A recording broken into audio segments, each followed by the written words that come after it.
Nos encontramos aquí en Contexto en una nueva entrega. No está Mónica Gutiérrez Feallo, me encuentro yo, Miguel Don Gil, conduciéndolo. Y en el día de hoy vamos a tratar un tema que me parece interesante, que es el panorama de la danza en República Dominicana. Y para ello tenemos a Cindy Sosa, bailarina, coreógrafa, con una trayectoria, a pesar de ser joven, pues una trayectoria bastante dilatada y reconocida. De ella nos hablará y de todos aquellos proyectos en los que se encuentra en la actualidad. ¿Qué tal, Cindy? Hola, súper contenta de estar aquí con ustedes. Gracias por la invitación. Bueno, hay que decir que este encuentro también es un privilegio porque tú y yo estábamos en contacto y nos conocemos a distancia, pero es la primera vez que nos vemos en persona físicamente. La primera vez, sí. Tú eres una persona, un personaje conocido, has aparecido en un programa de televisión, si no me equivoco, Got Talent, en la versión dominicana, fuiste finalista, si no me equivoco, me puedes corregir. Pero habrá gente que quizás no te conozca tanto. Cuéntanos un poco quién es Cindy y qué ha hecho Cindy en estos años. Bueno, yo para mis inicios fueron con el ballet clásico. El ballet clásico fue mi primer lenguaje. Luego la danza neoclásica. Y luego que conocí la danza neoclásica, me enamoré de la danza contemporánea. Mi gran amor es la danza contemporánea. Comencé aquí en República Dominicana, en Santiago, con la maestra Norma García.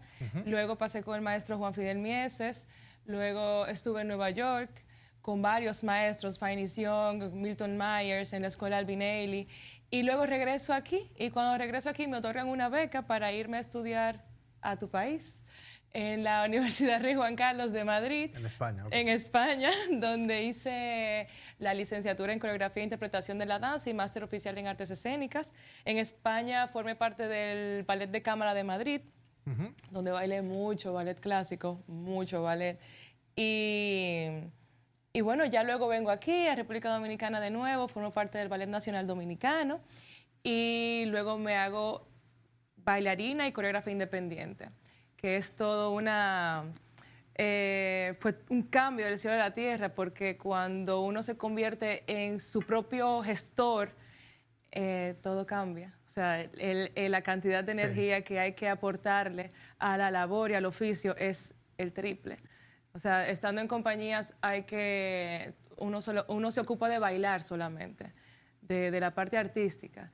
Como gestora de mis trabajos y de mis proyectos, yo necesito bailar, hacer la parte artística, gestionar todos los lugares donde yo me voy a presentar, saber producir mis shows, mis espectáculos, mis coreografías.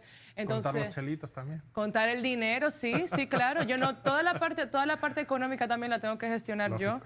Y bueno, fue cuando me hago bailarina y coreógrafa independiente, ahí es cuando fue un año muy difícil, pero fue un año de mucho aprendizaje y fue un año en el que yo me di cuenta de todas las cosas que podía hacer. Y fue súper interesante. Y a partir de ahí comencé con muchos proyectos, tanto por parte de la formación, proyectos coreográficos, proyectos de difusión de la danza de otros compañeros de la comunidad de la danza de nuestro país. O sea, creé junto con Mónica Despradel el primer concurso de la danza profesional, el Gran Premio de Danza Quisqueya. Hice mi festival, el Festival Bailemos, en el año 2013. Tuvo 9 ediciones exitosas, muy bonitas, donde se reunía toda la danza, o sea, desde danza urbana, folclórica, danza clásica, contemporánea, escuelas, compañías. Era como un espacio de reunión, se llama el Festival Bailemos. Ahí se reunían maestros consagrados y nuevos maestros, coreógrafos consagrados y coreógrafos emergentes. Entonces era como un lugar donde todo el mundo se ponía al día con lo que pasaba con la danza nacional. Entonces, bueno, eso fue como por la parte de la gestión. Sí. Y nada, ya a partir de ahí bueno, tuve también contacto con la danza comercial, con el espacio comercial, con los premios HIT, que es donde yo me pongo en contacto con el mundo de la danza urbana y el mundo de la comunidad de la danza urbana del país. Y conozco todo ese trabajo que se viene realizando desde hace mucho tiempo y que está muy bien en nuestro país realmente. Y bueno, yo, como te decía, ese año de gestión, que fue cuando tuve que dejar la compañía, el Ballet Nacional Dominicano, me sirvió de muchísimo, porque entonces me abrió muchísimas puertas. Entonces, nada, ya ahora permanezco con Premios Festival HIT, trabajo un poco de forma internacional y aquí sigo con mi danza contemporánea que amo, con la comunidad de la danza contemporánea de aquí, del país. Sigo enseñando, soy maestra de la Escuela Nacional de Danza y tengo, bueno, mi vida como emprendedora de la danza se ha detenido un poco porque tengo 2 niños, uno de 1 año, un bebé, y los pasos han ido descendiendo la velocidad un poco, pero aquí seguimos. Bueno, yo que te sigo por Instagram, yo creo eso que tú dices que vas más lenta, pero yo te veo muy ágil. Pero bueno, hay algo que me llama la atención y que quisiera preguntarte, porque me cuentas que estuviste estudiando en Madrid, en España. Sí. Bueno, por lo que te he escuchado, te fue bien y allí hiciste un desarrollo profesional, pero tú estás allí y te decides a regresar. Sí. Y quiero destacar esto porque puede parecer una cosa anecdótica, pero a mí me llama poderosamente la atención porque estamos en un mundo actual en el que los jóvenes piensan mucho en emigrar, a ir a España, en Estados Unidos, y ese es como el gran sueño, ¿no? El gran logro vital. Y tú fuiste, te formaste y no te quedaste allí, regresaste. ¿Qué es lo que te llevó a querer volver? Mira, yo... esa pregunta me hace muchísima gracia, pero sinceramente, en su momento yo tenía un sueño. Mi sueño era aportar a mi país. Ese era mi sueño. Yo decía, hay tantas cosas que hacer en mi país. Yo tengo tengo tantas ganas de llevar todo esto que he aprendido, todo esto que he conocido, que yo tengo que regresar. Y tengo compañeros que se quedaron, sí se quedaron. Pero yo entendía que yo tenía una misión y mi misión era traer todo lo que me habían dado, yo necesitaba traerlo aquí y dárselo a mi país. Bueno, yo creo que es algo que te honra, porque yo no sé si será lo más común, yo creo que es más común el quedarse fuera que el regresar. Sí, y francamente en algún momento, con todas las dificultades que hemos tenido, en nuestro país y todas las dificultades que tenemos en esta área, en el área del arte, que no se entiende como un artículo de primera necesidad. El arte no se entiende o no se entiende todo lo necesario de la cultura. No lo entendemos. Es muy difícil trabajar en esto que yo hago, sobre todo la danza, porque la música todavía se siente como algo más necesario, pero la danza en su máxima expresión, como lo más sofisticado, la danza clásica, contemporánea, la enseñanza, eso no se entiende como algo necesario. Y en algún momento yo sí me he dicho, tenía que haberme quedado. Debí de haberme quedado. Claro, porque uno tiene muchísimas dificultades económicas y tiene muchísimas dificultades a la hora de uno emprender cualquier proyecto que muchas veces no se entienden aquí en el país. Y sí, en algún momento yo me he dicho, quizá hubiese sido más fácil haberme quedado. Pero luego miro hacia atrás y veo todo lo que se ha logrado y veo también el cariño con el que reciben lo que yo les puedo dar y el cariño con el que mis estudiantes me reciben. Y digo, no, está bien, lo hice bien, fue una buena decisión. ¿Qué fue lo que más te gustó de tu etapa como estudiante, pero también como profesional en España? ¿O qué mundo nuevo viste en comparación con la danza de República Dominicana? Que dijiste, esto lo voy a llevar para República Dominicana para Mira, ayudar a avanzar? A mí hay algo que yo valoro mucho, no solamente en el momento de mi vida en el que yo fui estudiante, Sí. sino yo lo valoro también en bailarines que encuentro ahora en mi etapa como coreógrafa profesional. Y es que los bailarines, o sea, muchas veces se entiende un bailarín como a una persona que solamente baila y que no tiene como un trasfondo detrás de todos los movimientos que hace. Mientras yo estudiaba, de lo que más me gustó fue descubrir todo ese mundo que existe detrás de todos los movimientos, de todos los lenguajes, de todo el folclore. ¿Qué significa qué?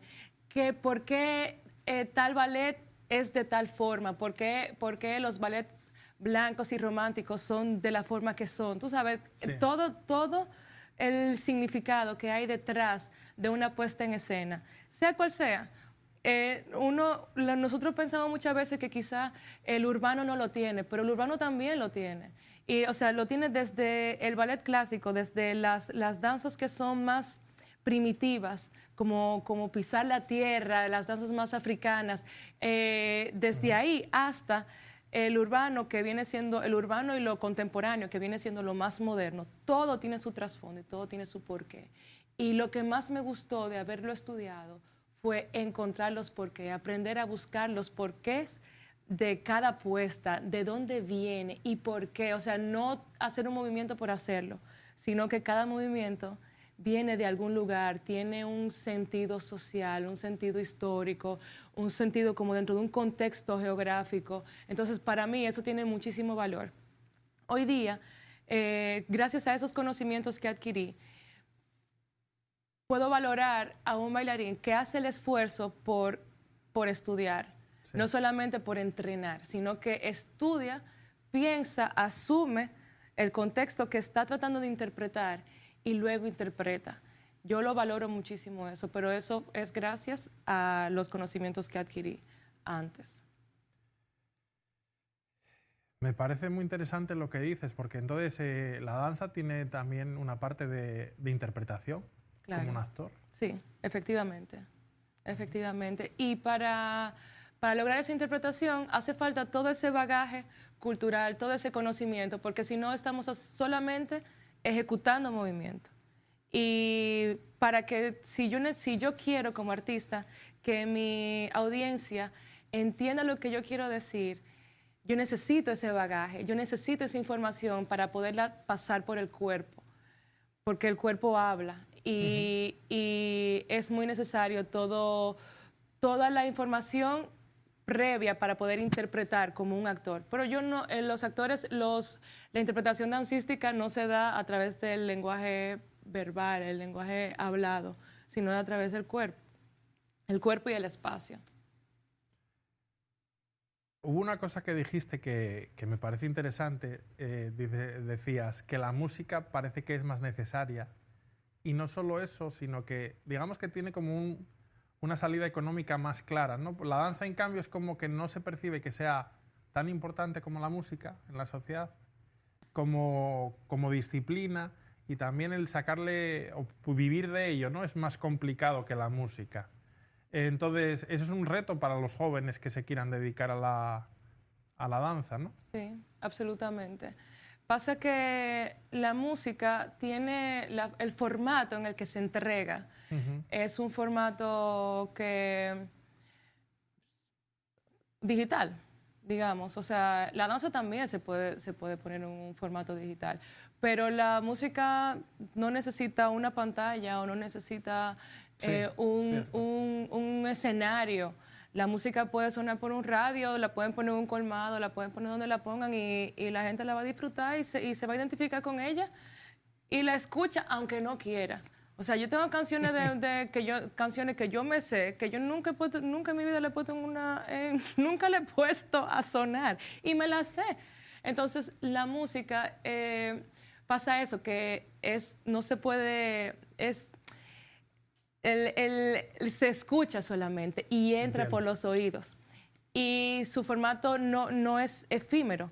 O sea, tú puedes volver a ella una y otra vez, tú puedes recurrir a ella.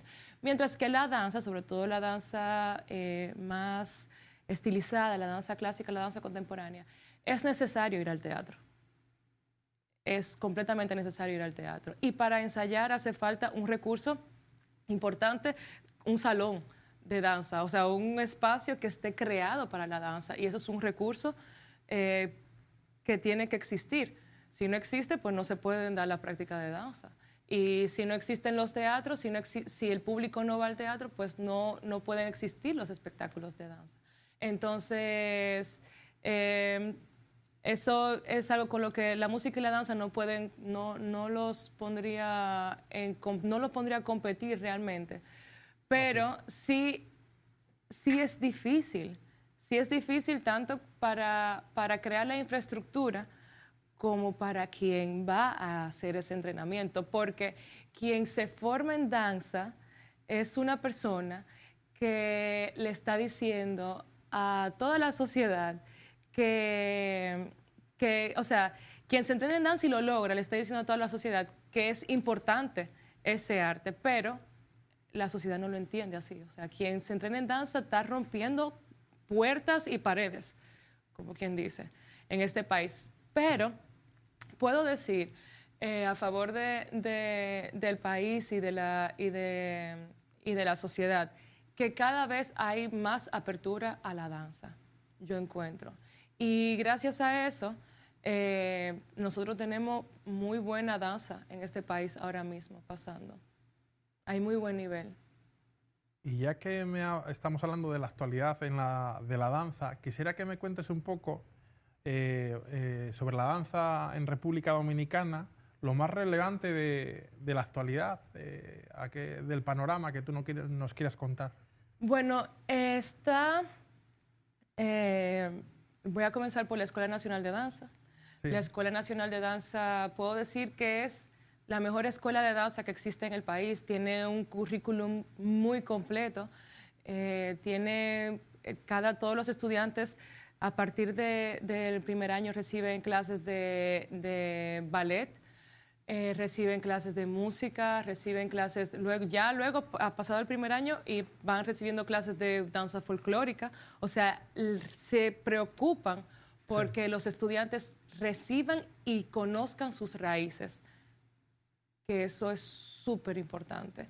Y también reciben un currículum muy serio de danza contemporánea, en danza contemporánea.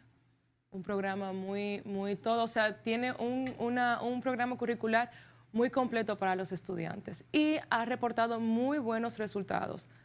De hecho, los estudiantes de la Escuela Nacional de Danza egresan, se gradúan y pasan a las compañías estatales.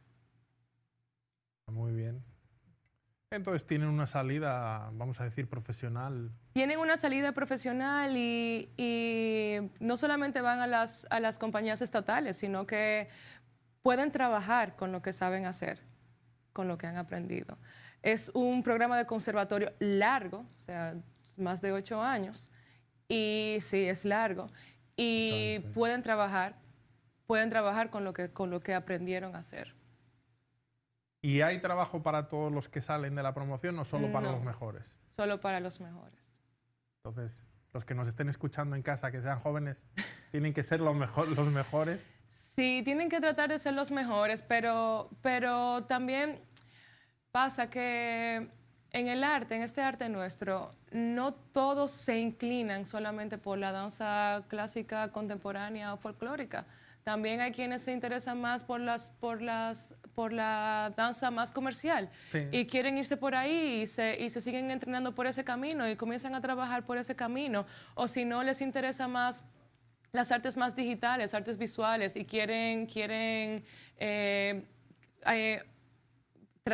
investigar más por el área del cine y utilizan todos sus conocimientos en arte y estudian cine. Entonces, y volviendo a lo de la formación en danza solamente les suma a su formación superior en cine. O sea que yo creo que es muy positivo. Todavía no existen plazas para todos los que se gradúan, lamentablemente, en las compañías. pero se está trabajando en ello. Muy interesante. Si te parece, vamos a hacer una pequeña pausa y volvemos en unos minutos. Vamos.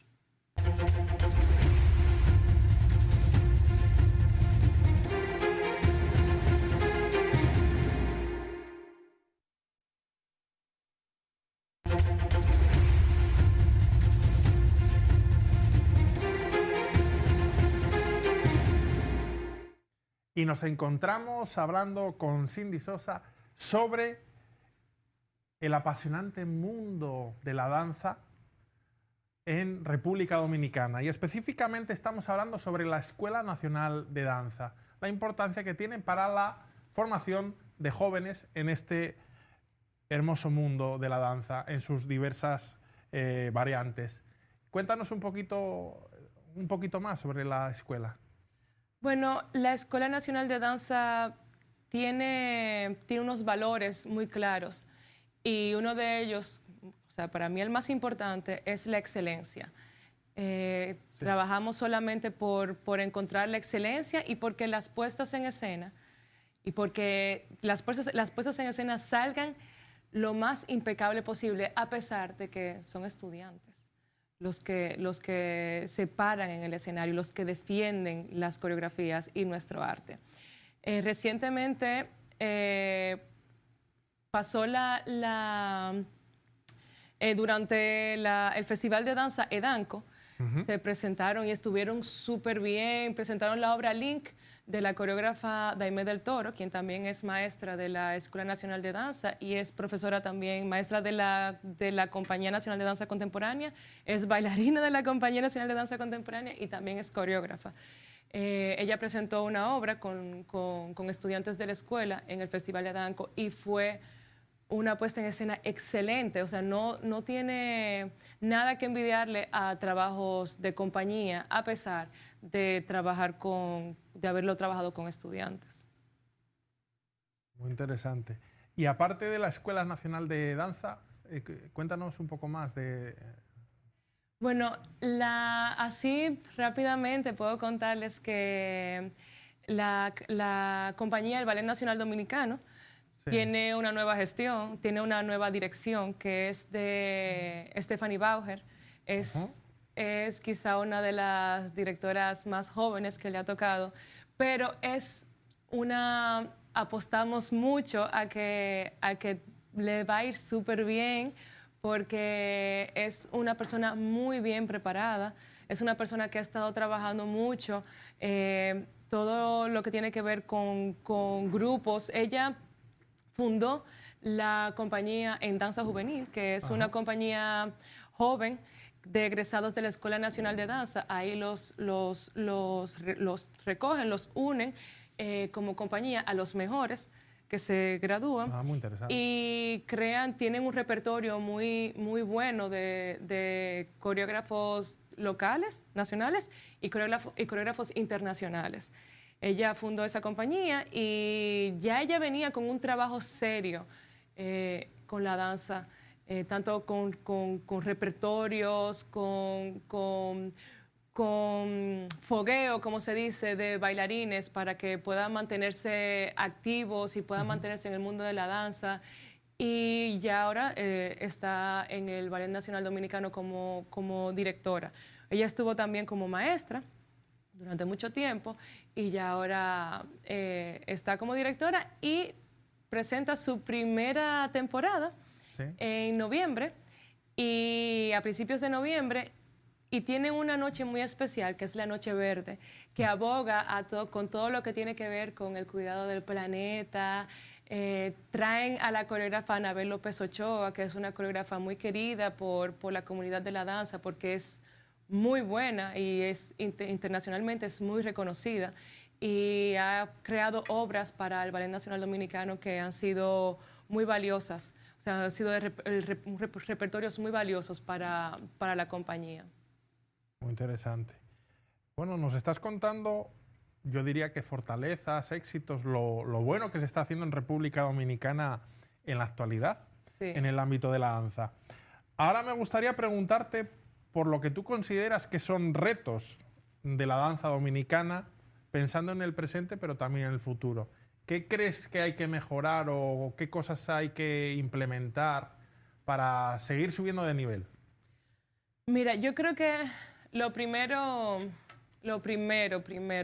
así lo estuvimos hablando, que es que el país necesita, la comunidad de la danza, los estudiantes necesitan compañías a dónde bailar, compañías con fondos, compañías que tengan salidas, que puedan crear, que tengan el poder económico de crear temporadas.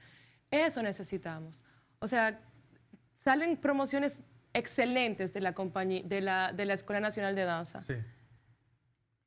Pero muchos de ellos no tienen dónde quizá quisieran bailar clásico contemporáneo, pero no tienen dónde hacerlo.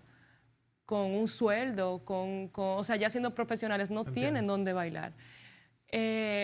Y no solamente pasa en la Escuela Nacional de Danza, pasa en muchas otras academias privadas, estudiantes que tienen mucho tiempo trabajando por tener un nivel y no tienen un lugar donde bailar de manera permanente, porque sí pasan cosas, o sea, en el país pasan espectáculos, hay eventos, hay festivales, pero necesitamos que el profesional de la danza pueda vivir de lo que sabe hacer, que no tenga que buscar una carrera alterna, que no se forme en danza desde que tienen 3 años, desde que tienen 5 años hasta los 20 años y que tengan que estudiar mercadeo.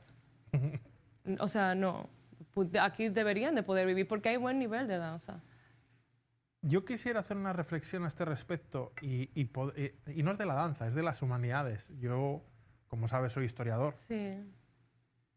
Quizás, y esto es haciendo como también una crítica de nosotros mismos, en el ámbito de las humanidades yo considero que tampoco nos forman, sí, para hacer muy bien nuestro trabajo, pero esa capacidad de sacar el lado productivo o cómo comercializar o cómo crear una marca, un negocio alrededor de nuestra profesión. Sí. Es como que está muy destinado a que te emplee a alguien, ¿no? Pero hacer como tú, que tú diste un salto cualitativo de decir, bueno, yo me voy a hacer ser mi propia gestora, ¿no? Eso es difícil y tú lo hiciste, pero tampoco estudiaste mercadeo para ello, por ejemplo. Entonces, yo creo que es una asignatura pendiente de todo el ámbito de las humanidades, que no nos preparan para el mercado. No. ¿Puede ser? Estoy de acuerdo, estoy 100% de acuerdo contigo. De hecho, en mi área se dice mucho, ay, para mí es dificilísimo cobrar, yo no sé cobrar. Eso es como de las cosas que se escuchan más. A mí me pasa también, a pesar de haber tenido que aprender a gestionarme a mí misma. Me pasa que yo tampoco sé, a la hora de trabajar con finanzas, me cuesta hacer ese manejo, me da trabajo. Y sí es verdad, a nosotros no nos forman para eso. No hay dentro de toda la carrera, en ninguna asignatura, te enseñan cómo cobrar, cómo vender tu trabajo, qué hacer, qué no hacer, cómo cuidar el mercado. No nos lo enseñan. Eso se lo aprendemos sobre la marcha. Y cuando venimos a aprenderlo, quizá ya, por lo menos en la carrera de la danza, sí, es muy tarde, porque ya lo venimos a aprender cuando ya casi no podemos bailar. O sea, un bailarín deja de bailar cerca de los 40 años. Y cuando ya tenemos los 40 es cuando decimos que ya aprendimos a cobrar, ya aprendimos a negociar con nuestro trabajo. Entonces sí, estoy 100% de acuerdo contigo. Habría que buscar la forma de enseñar también a los estudiantes, no solamente en danza, sino también en humanidades, que nuestro trabajo vale. O sea, nosotros deberíamos de poder vivir de lo que nosotros sabemos hacer. Yo creo que en el caso de la danza, dices, hacen falta compañías con fondos, ¿no?, que puedan contratar, etcétera. Tiene que haber una fuerte alianza entre el ámbito de la danza y el tejido empresarial, buscar algún tipo de colaboración, fondos para poder constituir este tipo de entidades. Es complicado, pero bueno, existe. Yo creo que tendría que haber. Existe, en nuestro país existe. Está el Patronato por la Danza, que es una fundación que trabaja muchísimo, hace grandes esfuerzos por lograr tejer esa área el sector privado y los fondos con la danza. Pero está solamente el Patronato por la Danza. Solamente existe. Entonces deberían de existir más, deberían bueno, ahora que yo lo menciono, quizá nosotros mismos, ya lo que podemos gestionar más la danza, no tanto estar en los escenarios, pudiéramos crear eso, que tanto hace falta. O sea, no para nosotros, sino para las siguientes generaciones. Bueno, tú que eres una pionera, puedes dar clases de ese tipo. Quisiera preguntarte ahora un poco por hablar un poco de ti. Hemos hablado del mundo de la danza en general, la actualidad, retos, deficiencias, qué se puede mejorar, qué se está haciendo bien, lo hemos comentado. Me consta que tu último año ha sido muy intenso de actividad. Asientes con la cabeza, quiere decir que tengo razón. Encima, después de tu segunda maternidad, con lo que supone reactivarse y encima tener a un niño, niño o niña, no lo sé. Niño. Ok, que atender. Cuéntanos un poquito en detalle, vamos a empezar primero a nivel nacional, ¿qué proyectos has desarrollado en este último año en República Dominicana? Bueno, yo justo cuando nació mi bebé, me aprobaron un proyecto que amo, que yo soy una amante de la investigación, como había mencionado antes, me encantan todos los trasfondos y me gusta mucho poder traer al presente, a través de lo que sé hacer, que es la danza, a través de mi lenguaje, mi historia, y más que veo, o sea, la historia de mi país, y más que noto que poco a poco lo dejamos disolver, dejamos que nuestra historia se disuelva. No estamos muy claros de dónde venimos. Entonces, si no sabemos de dónde venimos, es muy difícil saber hacia dónde vamos. Por eso yo me emprendí un proyecto que va hacia el conocimiento y la investigación de la época precolombina y del descubrimiento, o sea, la llegada de los españoles aquí, que no le vamos a llamar descubrimiento. Encuentro. El encuentro, gracias. Y de aquí, eso, quise hacerlo y justo para ese entonces, para cuando lo aprobaron, caía con el 510 aniversario del Sermón de Adviento de Fray Antón de Montesinos. Entonces ahí estuve investigando acerca de las formas de las esculturas taínas, de su lenguaje, de sus comidas, de todo lo que tenía a mano. Porque la verdad es que pocas cosas existen, o sea, documentadas. Existen, o sea, están los diarios de Cristóbal Colón, existen diarios, pero no tenemos tanta información como, por ejemplo, tienen acerca de los aztecas, acerca de los mayas. Eso nosotros no lo tenemos con los taínos. Y hice esa investigación y creé la obra Una voz que clama en el desierto, que habla acerca del mundo antes de la llegada de los españoles a nuestra isla, a Quisqueya. Eso lo presentamos durante el Adviento, época de Adviento, justo el 19 de diciembre, para conmemorar los 510 años del Sermón de Adviento. Eso fue en diciembre. Ya luego seguí trabajando, estuve con mi maternidad, como bien mencionaste, estuve con los premios HIT, en el ámbito comercial.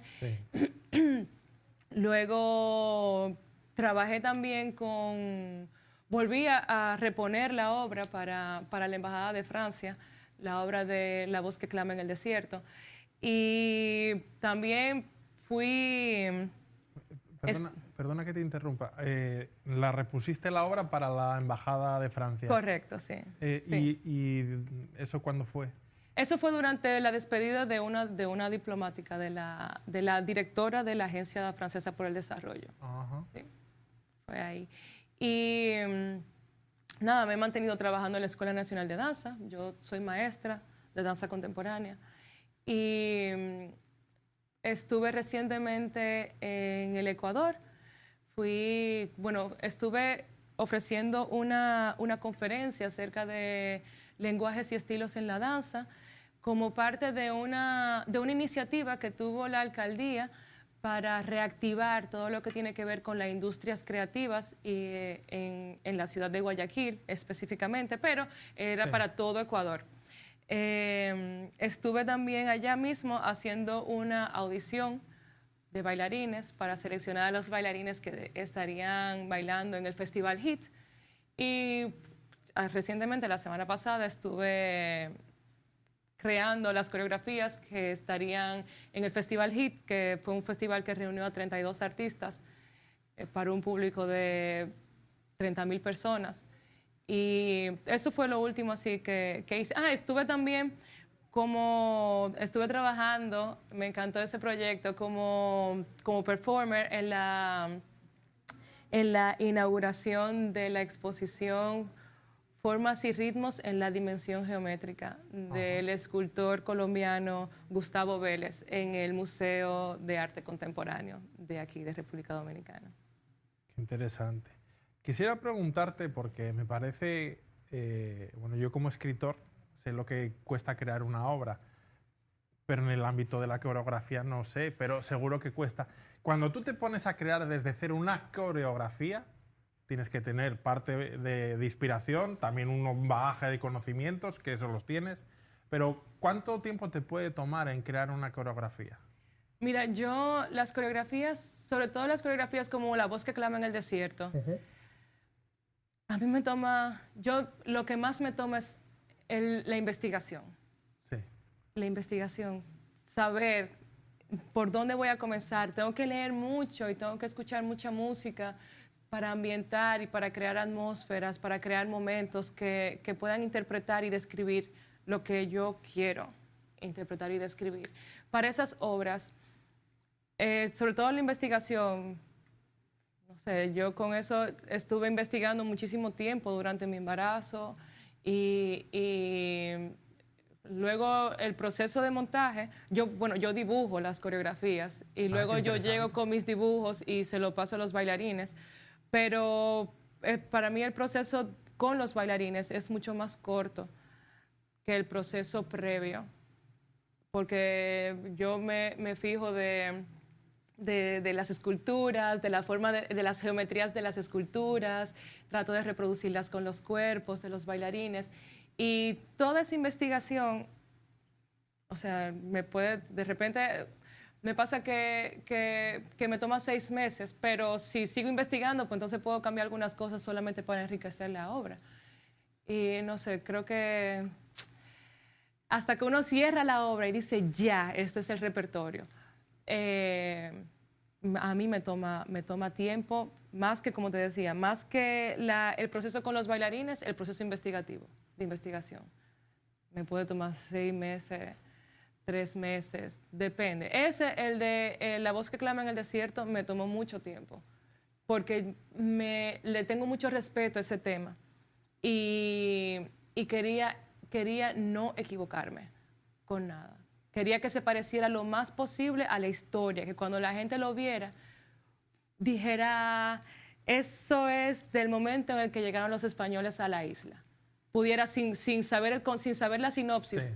Yo quería que cuando la persona viera las imágenes y los momentos dentro de la obra, se dieran cuenta de lo que yo estaba hablando.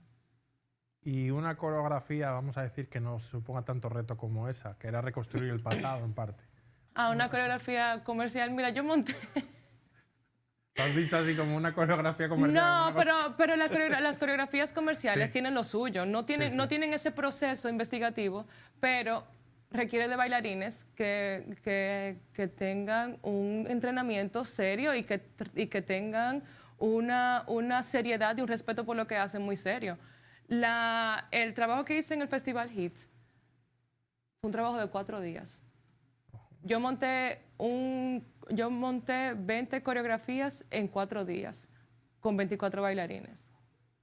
Y eso no se logra si el bailarín no tiene un entrenamiento importante. Pues si te parece, vamos a hacer una pausa Continuamos en unos instantes.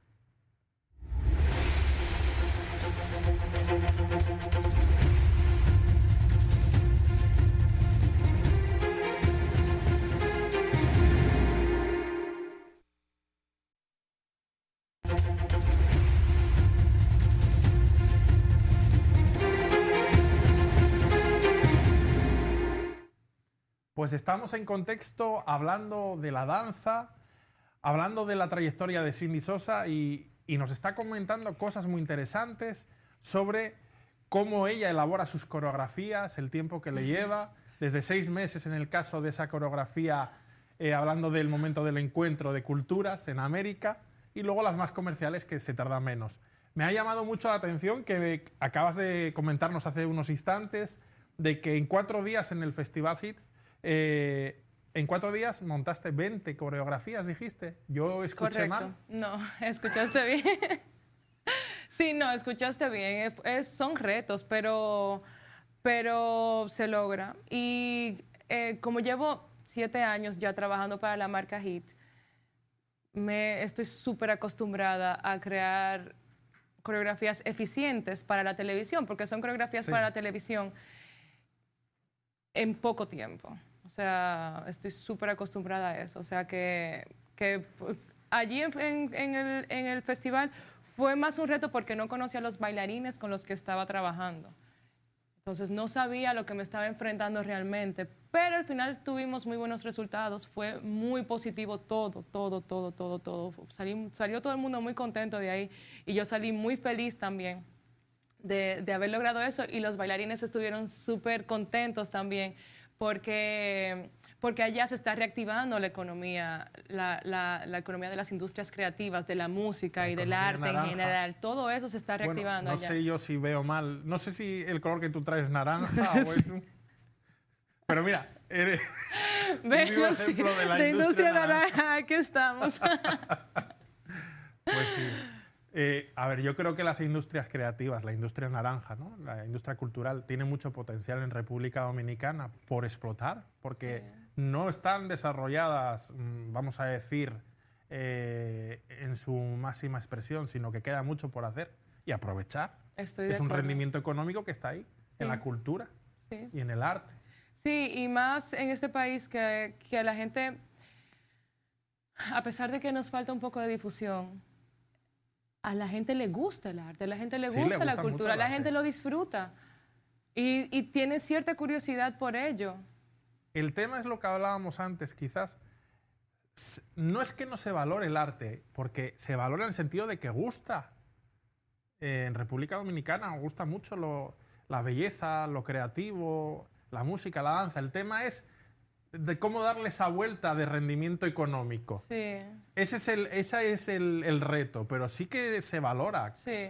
Entonces, bueno, ahí están las industrias creativas. Mira, te hago una pequeña anécdota. Cuando yo estuve un tiempo trabajando en el Centro Cultural Narciso González, que es un centro cultural que está en Villajuana, y ahí hacíamos funciones de danza contemporánea. Yo decía, ¿y será que viene gente? Pues yo decía, bueno, vamos a hacer el experimento. Y venía gente.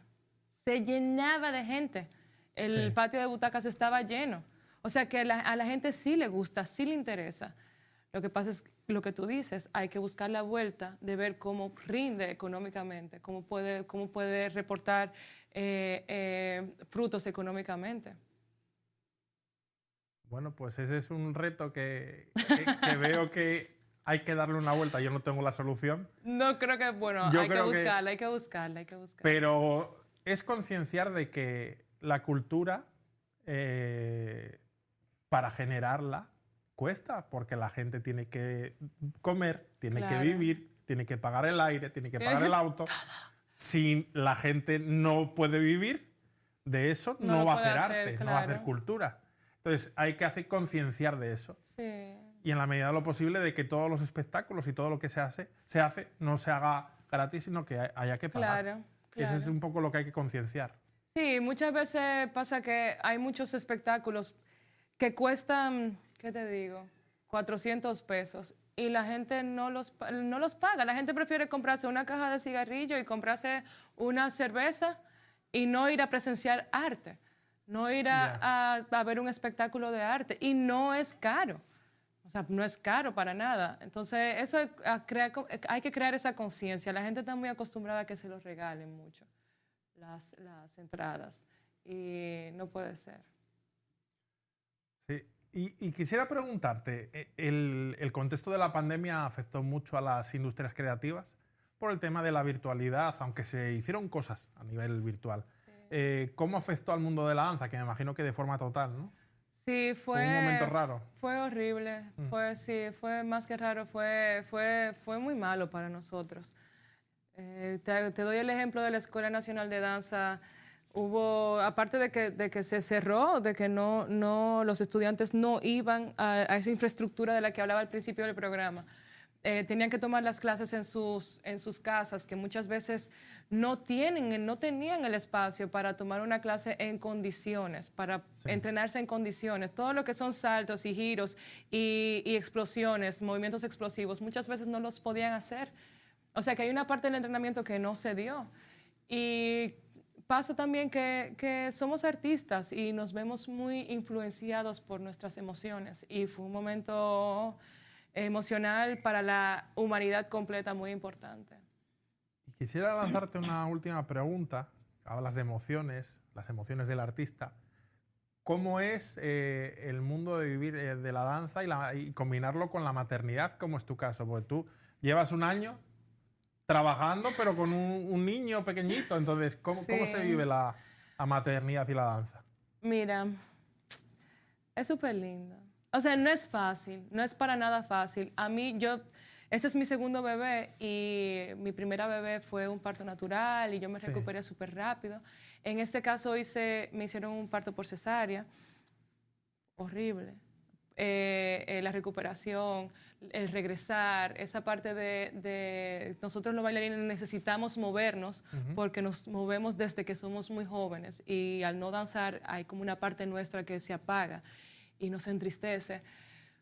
Esa parte pasa, pero yo creo que va mucho, o sea, una se enriquece con la otra. Yo con mi bebé, con mis hijos, desde que los tengo a los dos, o sea, y más con este segundo, que creo que me he convertido en una profesional más eficiente por el tema del tiempo. Porque yo no voy a perder mi tiempo. O sea, como madre, yo quiero hacer lo que me gusta, hacer lo que me llena, trabajar, que es la danza. Pero yo tengo que volver a mi casa, yo tengo que estar con mis hijos, yo tengo esa responsabilidad. Es algo que viene de muy dentro, esa responsabilidad instintiva de estar con mis hijos y protegerlos y cuidarlos y amarlos. Entonces, tengo que ser muy buena haciendo lo que hago para poder volver a casa rápido. Entonces, creo que una cosa me ha ayudado con la otra. La danza me ha ayudado mucho con la maternidad porque me ha ayudado a ser disciplinada, me ha ayudado a ser paciente, me ha ayudado a ser cuidadosa, me ha ayudado a tener buen manejo del tiempo. Yo creo que ser maestra, a pesar de que no es lo mismo, me ayudó mucho también con cómo gestionar las emociones de mis hijos, cómo guiarlos. No, como que gracias a ser maestra no fue la primera vez que me enfrenté a un berrinche de un niño. Entonces yo creo que una cosa aporta mucho a la otra. Yo creo que yo soy de la persona que piensa que todo suma. Y la maternidad le ha sumado a mi danza y mi danza le ha sumado a la maternidad. Y yo trato de coger lo mejor de la danza y agregarlo a la maternidad, lo mejor de la maternidad y para que me aporte a la danza. Y bueno, tus niños son pequeños, pero ¿les gusta la música, la danza? Les encanta el arte. Yo tengo el chiquito, solamente quiere escuchar el farolito de Juan Luis Guerra. Y a la grande le encanta moverse, le encanta la música, le encanta el arte. Ellos los dos son muy abiertos a todo lo que tiene que ver con el arte, sobre todo con la música. Y te voy a poner una pregunta que es un reto. Sí. Cuando ellos se tengan que enfrentar a decidir qué voy a estudiar o a qué me voy a dedicar, tú como mamá les vas a animar a que sigan tus pasos si quisiesen o les dirían, no, olvídate de eso, estudia mercadeo. No, yo quiero que ellos, obviamente ellos están muy sensibilizados con el mundo del arte, porque mi esposo también está en el mundo de la música y sus abuelos también, mi madre es artista plástica, estamos muy en el mundo del arte, pero son libres de elegir lo que quieran hacer, son libres. Sí, obviamente, si se van por el mundo del arte, estamos aquí para guiarlos y para llevarlos con todo el cariño del mundo, pero yo he aprendido que a los niños cuando se les obliga o cuando se les somete a hacer algo, no lo hacen con tanto amor. Entonces, yo soy partidaria de que elijan, de que se sensibilicen por otras áreas si quieren, porque también nosotros aprendemos como padres. Cuando ellos eligen otros caminos, nosotros aprendemos como padres y está bien la diversidad. Y yo soy partidaria de que hagan lo que quieran, pero que lo hagan con seriedad, con disciplina y con respeto. Es lo más importante, hacer las cosas con seriedad y poniéndole pasión, ¿no? Sí, y sí, esfuerzo. sí. Bueno, Cindy, ha sido un placer para mí tenerte aquí. Se me ha pasado el tiempo muy rápido. Sí, a mí también. Y nada, nos despedimos del público. Hasta un próximo encuentro de Contexto.